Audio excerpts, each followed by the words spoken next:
Hello friends, social science की अपने last video में हमने राज्य और संघ के बीच में जो शक्तियों का बंटवारा किया गया है उसके बारे में पढ़ा।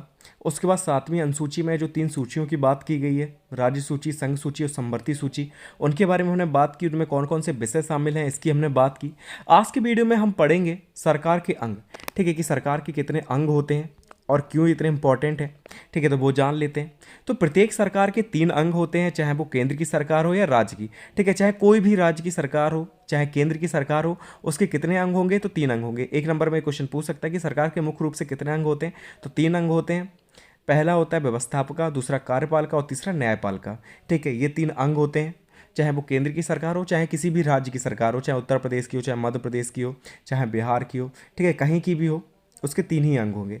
तो पहला अंग क्या? व्यवस्थापिका को पहला अंग कहा जाता है। तो केंद्र में इसका कार्य कौन करती है? तो संसद जो है वो व्यवस्थापिका का कार्य करती है। राज्य में विधानमंडल यही कार्य करता है। और इनका कार्य क्या होता है व्यवस्थापिका का? तो इसका कार्य होता है कानून बनाना। ठीक है, क्योंकि आप जानते हैं संसद में कई बिल पेश किए जाते हैं, उसके बाद ही कानून बनता है। तो इसका कार्य होता है कानून बनाना। केंद्र में जो कार्य संसद करती है वही राज्यों में विधानमंडल करती है। ठीक है, दो चीज़ें होती हैं राज्य में, विधानमंडल और विधान परिषद। तो विधानमंडल में किसका कार्य होता है? तो व्यवस्थापिका का कार्य होता है और इसमें कानून बनाए जाते हैं। ठीक है, तो पहला ये हो गया। जो दूसरा अंग है वो है कार्यपालिका। अब कार्यपालिका क्या करती है? तो केंद्र में जो केंद्रीय मंत्रिपरिषद है, ठीक है, जैसे कि प्रधानमंत्री मोदी इस समय प्रधानमंत्री हैं और उनका जो मंडल है, ठीक है, जितना भी मंत्रिपरिषद है, तो वो कार्य किसका है? वो कार्यपालिका का कार्य कर रहे हैं। ठीक है, तो केंद्र में जो केंद्रीय मंत्रिपरिषद है वो कार्यपालिका है। राज्यों में अगर हम बात करें तो राज्य मंत्रिपरिषद जो है वो कार्यपालिका का कार्य कर रही है। जैसे कि इस समय उत्तर प्रदेश में योगी सरकार है, ठीक है, बीजेपी की सरकार है, तो उनके जो मंत्री हैं वो किसका कार्य कर रहे हैं? वो कार्यपालिका का कार्य कर रहे हैं। और इनका कार्य क्या होता है? तो इनका कार्य होता है कानून को लागू करना। ठीक है, संसद जो होती है या विधानमंडल जो होता है वो कानून बनाता है, वहाँ पे कानून बनाए जाते हैं और उन्हें लागू कौन करता है? तो उन्हें लागू करने का कार्य जो होता है वो कार्यपालिका का होता है। ठीक है, जो तीसरा अंग है वो है न्यायपालिका। न्यायपालिका का कार्य केंद्र में अगर हम देखें तो उच्चतम न्यायालय करता है, जिसे हम लोग सुप्रीम कोर्ट कहते हैं। राज्यों में यही कार्य उच्च न्यायालय करता है, जिसे हम लोग हाई कोर्ट कहते हैं। और इसका कार्य क्या होता है न्यायपालिका का? तो कानून का पालन करवाना या पालन कराना, ये सारे कार्य किसके हैं? ये न्यायपालिका के हैं। ठीक है, तो न्यायपालिका क्या करता है? तो इसका कार्य होता है कानून का पालन कराना। ठीक है, केंद्र में उच्चतम न्यायालय यानी कि सुप्रीम कोर्ट और राज्य में उच्च न्यायालय यानी कि हाई कोर्ट। ठीक है, ये न्यायपालिका होती है। ठीक है, तो तीन अंग हमने पढ़ लिए। पहला था व्यवस्थापिका, दूसरा कार्यपालिका और तीसरा न्यायपालिका। अब हम जान लेते हैं संसद के बारे में कि संसद किसे कहते हैं, पार्लियामेंट किसे कहते हैं। लोकसभा, राज्यसभा तथा राष्ट्रपति को मिलाकर संसद बनती है। ठीक है, तो संसद के अंग पूछे जाएं तो संसद के तीन अंग होते हैं, लोकसभा, राज्यसभा और राष्ट्रपति। ठीक है, ये तीन अंग हैं मुख्य रूप से किसके? संसद के। क्योंकि इनके बिना अगर एक भी इसमें चीज़ गायब है तो उसे हम संसद नहीं कह सकते। अगर राष्ट्रपति नहीं है तो भी हम उसे संसद नहीं कहेंगे, अगर लोकसभा नहीं होती तो भी हम उसे संसद नहीं कहते। तो संसद किससे मिलकर बनी है? तो लोकसभा, राज्यसभा और राष्ट्रपति से मिलकर संसद बनती है।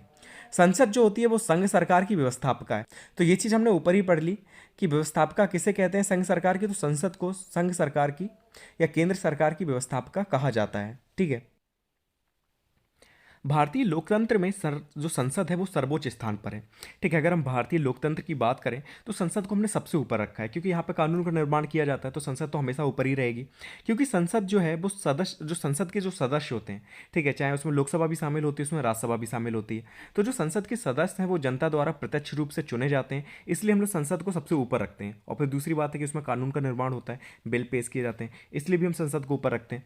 भारतीय संसद के दो सदन होते हैं। ठीक है, क्वेश्चन ये बनेगा कि भारतीय संसद की अगर हम बात करें तो उसके कितने सदन होते हैं? तो भारतीय संसद के दो सदन होते हैं, लोकसभा और राज्यसभा। ठीक है, अंग पूछेगा तो तीन हो जाएंगे, लोकसभा, राज्यसभा और राष्ट्रपति। सदन पूछता है तो दो सदन होते हैं, लोकसभा और राज्यसभा। प्रस्तावों को यहाँ बिल के रूप में लाया जाता है। संसद के दोनों सदनों में पारित होने पर राष्ट्रपति द्वारा अनुमोदित होने के बाद एक अधिनियम बन जाता है। ठीक है, इसमें कोई भी बिल क्या करते हैं हम लोग? पेश करते हैं, पहले लोकसभा में करते हैं या कभी राज्यसभा में पहले कर देते हैं। ठीक है, जब दोनों सदनों से वो पारित हो जाता है उसके बाद राष्ट्रपति क्या करते हैं? उसे अनुमोदित करते हैं, उसके बाद उस कानून को मान लिया जाता है। ठीक है, वो एक अधिनियम बन जाता है। तो ये संसद की स्टोरी हो गई कि संसद क्या है कि भारतीय लोकतंत्र में हमने संसद को सर्वोच्च स्थान पर रखा, क्योंकि जितने भी संसद के सदस्य होते हैं वो जनता द्वारा प्रत्यक्ष रूप से चुने जाते हैं। भारतीय संसद में बात करें तो दो सदन होते हैं, लोकसभा और राज्यसभा। प्रस्तावों को यहाँ पर बिल के रूप में लाया जाता है। उसके बाद क्या होता है कि संसद के दोनों सदनों में पारित होने पर राष्ट्रपति द्वारा अनुमोदित होने के बाद ये एक अधिनियम बन जाता है। ठीक है, तो ये संसद की स्टोरी है। तीन अंग होते हैं, दो सदन होते हैं। ठीक है, अब हम बात करेंगे लोकसभा की। लोकसभा इंपॉर्टेंट है। लोकसभा संसद का पहला तथा निचला सदन है। क्वेश्चन ये कई बार बनता है और बहुत इंपॉर्टेंट क्वेश्चन होता है कि लोकसभा का पहला और निचला सदन किसे कहते हैं। कई बार ये भी बनता है कि संसद का लोकप्रिय सदन किसे कहा जाता है, तो लोकसभा को संसद का लोकप्रिय सदन कहा जाता है। भारतीय संविधान के अनुच्छेद 81 के अंतर्गत इसकी संरचना की गई। ठीक है, अगर पूछा जाए कि लोकसभा किस अनुच्छेद के अंतर्गत इसकी स्थापना की गई है, तो अनुच्छेद 81 यानी कि आर्टिकल 81 के अंतर्गत इसकी संरचना की गई है। ठीक, इसकी स्थापना की गई है। भारत में लोकसभा भारतीय जनता का प्रतिनिधित्व करती है। ऐसा क्यों कहा गया? क्योंकि इसमें जितने भी सदस्य होते हैं लोकसभा के, वो सारे प्रत्यक्ष रूप से जनता के द्वारा चुने जाते हैं। इसलिए कहा गया कि भारत में लोकसभा जो है वो भारतीय जनता का प्रतिनिधित्व करती है। संविधान के अनुसार लोकसभा के सदस्यों की अधिकतम संख्या 552 हो सकती है। ठीक है, अगर संविधान के अनुसार देखें कि लोकसभा के सदस्य जितने भी हैं उनकी अधिकतम संख्या कितनी हो सकती है, तो 552 उनकी अधिकतम संख्या हो सकती है, जिसमें 530 तो राज्यों से चुने जाएंगे, 20 जो होते हैं वो केंद्र शासित प्रदेशों से चुने जाते हैं, और जो 2 होते हैं वो आंग्ल भारतीय हो सकते हैं। ठीक है, जिनकी मनोनीत किए जाते हैं राष्ट्रपति के द्वारा। ठीक है, तो टोटल 552, जिसमें 530 राज्यों से, 20 केंद्र शासित प्रदेश से और 2 आंग्ल भारतीय। ठीक है, अभी इस समय प्रेजेंट टाइम में अगर देखा जाए तो 545 है। ठीक है, कुल संख्या अगर देखी जाए तो 545 है।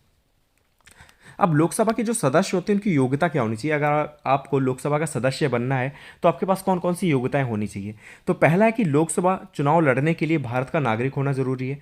अगर आप भारत के नागरिक हैं तभी आप ये चुनाव लड़ सकते हैं। ठीक है, ये एक योग्यता है जो होनी ज़रूरी है। अगर आप विदेश के हैं तो आप लोकसभा के सदस्य नहीं बन सकते। दूसरा है कि 25 साल या उससे अधिक उम्र के होने चाहिए। ठीक है, अगर 25 साल से आप कम के हैं तो आप लोकसभा के सदस्य नहीं बन सकते। तीसरा है कि पागल नहीं होने चाहिए आप, दिवालिया नहीं होने चाहिए। दिवालिया का मतलब ऐसा नहीं है कि आप कर्ज में डूबे हुए हैं बहुत बुरी तरीके से। ठीक है, तो उसे हम कहते हैं दिवालिया। तो आप दिवालिया नहीं होने चाहिए और पागल तो बिल्कुल नहीं होने चाहिए। वो अलग बात है कि इस समय जितने भी बैठे हैं आधे तो उसमें पागल हैं, क्योंकि कोई पॉलिसी वॉलिसी अच्छी नहीं लेके आते। काफ़ी टाइम तक कह सकते हैं कि वैकेंसी नहीं आती, बच्चे ऐसे ही बैठे हैं, एजुकेशन सिस्टम इतना कबाड़ा हो गया है, तो काफ़ी दिक्कतें हैं, लेकिन फिर भी हम उन्हें पागल नहीं कह सकते। फिर फोर्थ पॉइंट है कि संसद न्यायालय द्वारा अयोग्य घोषित ना किया गया हो। ठीक है, संसद के द्वारा या न्यायालय के द्वारा आपको अयोग्य घोषित ना किया गया हो। ऐसा नहीं कि आपने कुछ घपलाबाजी की थी पहले, इसके लिए आपने न्यायालय ने आपको क्या किया, अयोग्य घोषित कर दिया, तो आप फिर इसके योग्य नहीं है। ठीक है, लोकसभा सदस्य बनने के। फिर फिफ्थ पॉइंट है कि देश की सुरक्षा एवं अखंडता में विश्वास रखते हो आप। ठीक है, जब आप देश की सुरक्षा में अखंडता में विश्वास रखते हो तभी आप लोकसभा के सदस्य बन सकते हैं। ऐसा नहीं है कि आप कोई दुश्मन देश है जैसे पाकिस्तान है, चीन है, आप उसको ज़्यादा सपोर्ट कर रहे हैं। ठीक है, तो ऐसा नहीं होना चाहिए। तो ये लोकसभा सदस्यों की योग्यताएं हो गई। अब लोकसभा का कार्यकाल कितना होता है? ठीक है, तो लोकसभा के जो सदस्य हैं उनका कार्यकाल, या लोकसभा जो होती है उसका कार्यकाल कितना होता है? तो लोकसभा के सदस्य 5 वर्ष के लिए चुने जाते हैं। ठीक है, लोकसभा में जो भी सदस्य चुने जाते हैं वो 5 वर्ष के लिए चुने जाते हैं, लेकिन प्रधानमंत्री की सलाह पर राष्ट्रपति इससे पहले भी भंग कर सकता है। ठीक है, अगर लोकसभा के सदस्य की हम बात करें तो वो 5 वर्ष के लिए चुने जाते हैं, लोकसभा भी 5 वर्ष के लिए चुनी जाती है, लेकिन अगर प्रधानमंत्री चाहे तो प्रधानमंत्री की सलाह पर जो राष्ट्रपति हैं वो लोकसभा को समय से पहले भी भंग कर सकते हैं। चुनाव के लिए पूरे भारत को, चुनाव के लिए जनसंख्या के आधार पर बहुत से निर्वाचन क्षेत्रों में बांट दिया जाता है। ठीक है, पूरे भारत को हम क्या करते हैं, जनसंख्या के आधार पर क्या करते हैं, बहुत सारे निर्वाचन क्षेत्रों में बांट देते हैं। इस प्रकार जिस राज्य की जितनी बड़ी जनसंख्या होती है लोकसभा में उसके प्रतिनिधि भी उतने ही अधिक होते हैं। मान लिया आपके प्रदेश की जनसंख्या सबसे ज़्यादा है तो लोकसभा के जो सदस्य होंगे सबसे ज़्यादा आपके ही स्टेट से होंगे। ठीक है, ऐसा होता है। तो जनसंख्या के आधार पर हमने क्या किया है, बहुत सारे निर्वाचन क्षेत्रों में बांट रखा है पूरे देश को। जिसकी जितनी बड़ी जनसंख्या होगी जिस प्रदेश की, उसके सबसे ज़्यादा प्रतिनिधि भी होंगे। जैसे उत्तर प्रदेश की इस समय सबसे ज़्यादा जनसंख्या है। ठीक है, पूरे देश में अगर हम देखें तो इसीलिए जो लोकसभा के सदस्य हैं सबसे ज़्यादा कहाँ से देखने को मिलते हैं, तो उत्तर प्रदेश से देखने को मिलते हैं। कितने सदस्य हैं इस समय? तो अभी प्रेजेंट टाइम में यूपी के सबसे अधिक 80 प्रतिनिधि लोकसभा में शामिल हैं। ठीक है, तो सबसे ज़्यादा कहाँ के हैं? उत्तर प्रदेश के। याद रख लेना, संख्या 1 नंबर में क्वेश्चन पूछा जाता है, टेट वगैरह में भी पूछा जा चुका है कि उत्तर प्रदेश के सबसे पहले तो ये पूछा जाता है कि सबसे ज़्यादा किसके प्रतिनिधि लोकसभा में शामिल हैं, तो उत्तर प्रदेश के। और कितने? तो 80। ठीक है, राज्यसभा के 31 हैं और लोकसभा के 80 हैं, याद रख लें। अब हम लोकसभा के पदाधिकारियों की बात कर लेते हैं कि कौन कौन से अधिकारी होते हैं लोकसभा में। तो लोकसभा का एक अध्यक्ष तथा एक उपाध्यक्ष होता है। ठीक है, तो लोकसभा में क्या होता है, एक अध्यक्ष होता है और एक उसका उपाध्यक्ष होता है। अध्यक्ष को हम लोग स्पीकर के नाम से जानते हैं और उपाध्यक्ष को हम लोग डिप्टी स्पीकर के नाम से जानते हैं। आपने देखा होगा कि राज्यसभा करके एक टीवी आती है, जैसे जो चैनल होते हैं उसमें एक राज्यसभा के नाम से भी आता है, उसमें पूरी कार्रवाई वगैरह दिखाई जाती है लोकसभा की, राज्यसभा की। तो आपने देखा होगा एक बीच में बैठा होता है। ठीक है, जैसे जज बैठे होते हैं वैसे बैठा होता है और सबकी बातें सुन रहा होता है, जो क्वेश्चन वगैरह किए जाते हैं, जो आंसर वगैरह कोई देता है तो ये सारी कार्रवाई वो देखता है, तो वो अध्यक्ष कहलाता है। ठीक है। तो एक अध्यक्ष होता है और एक उपाध्यक्ष होता है, मतलब एक स्पीकर और दूसरा डिप्टी स्पीकर, जिसे लोकसभा के सदस्य अपने में से ही चुनते हैं। इलेक्शन के माध्यम से या चुनाव के माध्यम से ऐसे ही अपने तरफ से चुन लेते हैं। ठीक है, अगर मान लीजिए जो विपक्ष की पार्टी है उसे मंजूर है कि हाँ इन्हें चुन लो, तो वो चुन लेते हैं।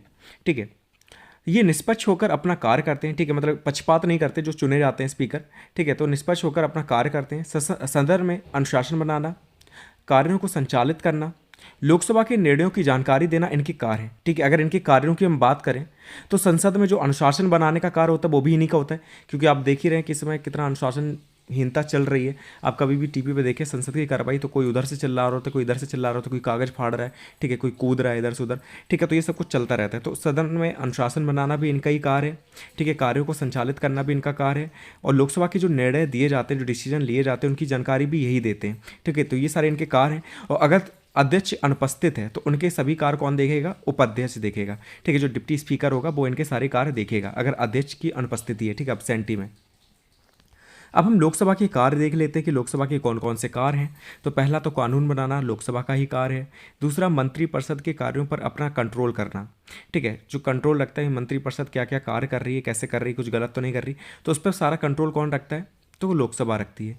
तीसरा, कानूनों में संशोधन करना। अगर कोई कानून है जो पहले के समय में ठीक था लेकिन अभी के समय में वो ठीक नहीं है, तो उसमें संशोधन करने का कार्य भी लोकसभा का होता है। फिर है कि जनता पर कर लगाना, खर्च का निर्णय करना, ये सभी कार्य किसके हैं? लोकसभा के हैं। ठीक है, कि जनता पर कितना टैक्स आप लगा सकते हैं, कितना कम कर सकते हैं।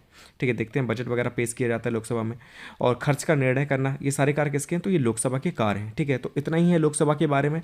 ईजी टॉपिक है, अच्छे से याद कर लेना, समझ लेना, समझने की कोशिश करेंगे तो ईजी लगेगा। ठीक है, तो फिर मिलते हैं नेक्स्ट वीडियो में, उसमें हम बात करेंगे राज्यसभा की। ठीक है, तो फिर मिलते हैं। Thank you so much for watching this video.